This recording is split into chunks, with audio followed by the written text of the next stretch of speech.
issu de la Bédoule. Je suis né à Roquefort-la-Bédoule. Mes parents sont nés à la Bédoule et on est des vieilles générations de la Bédoule, des familles, etc. Donc, il se dit pas mal de choses. Il se dit que j'arriverai pas à faire une équipe. Je vous en présente une partie parce qu'il y en a qui sont en vacances un peu au Sénégal, il y en a un peu de partout. Donc il en manque, mais regardez. L'équipe, d'ailleurs, je les remercie. Ils sont là et vous pouvez les applaudir parce que c'est des gens qui travaillent.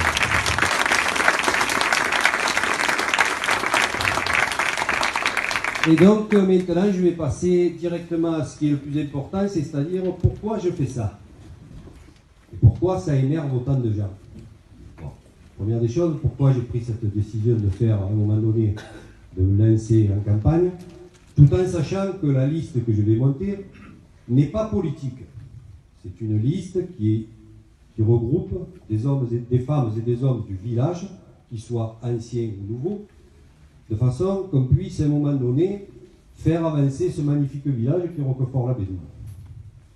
Pourquoi, quand je dis faire avancer ce magnifique village, puisque chacun d'entre vous se rend compte qu'à la Bédoule, depuis quelques temps, depuis quelques années, on va dire ça comme ça, il y a beaucoup de choses qui n'avancent plus. C'est-à-dire les commerces disparaissent, les services disparaissent, que ce soit les banques, la poste. Et donc aujourd'hui, on est vraiment dans l'impasse de réagir. Et puis à un moment donné, il faut arrêter de subir, il faut agir.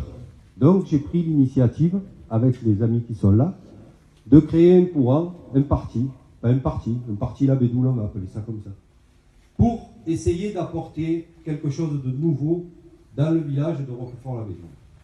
Alors on n'est pas magicien, on est des gens qui ont les pieds sur terre, on sait ce qu'on veut, on ne veut pas non plus faire de la Bédoule Saint-Tropez, mais on se dit que d'une ville qui est de 6000 habitants, on peut prétendre à avoir autre chose qu'une cité dortoir.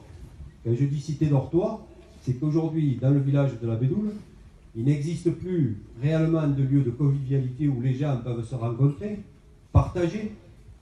Les anciens peuvent partager l'histoire de la Bédoule, les nouveaux se faire reconnaître des anciens. Aujourd'hui, chacun vit pour soi.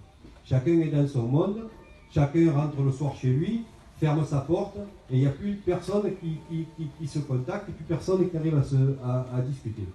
Donc, on a l'intention, oui, je vous le dis, de faire de la Bédoule un village, oui, une ville, parce que maintenant on ne peut pas dire un village, on est 6000 habitants.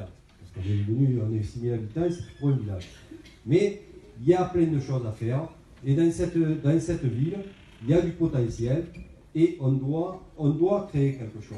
Et on a le devoir de créer quelque chose. Donc c'est pour cela qu'on s'est engagé. Et tous les gens qui sont partis avec moi, ben, ils ont cette même volonté. C'est-à-dire créer une nouvelle dynamique. Donc ne vous attendez pas à ce que je critique le maire, je ne le ferai pas. Simplement, moi je vais vous parler d'un début de projet, parce que le vrai projet, vous l'aurez au mois de janvier. Et dans ce projet, vous verrez que c'est un projet qui est ambitieux. D'accord ? Donc ce soir,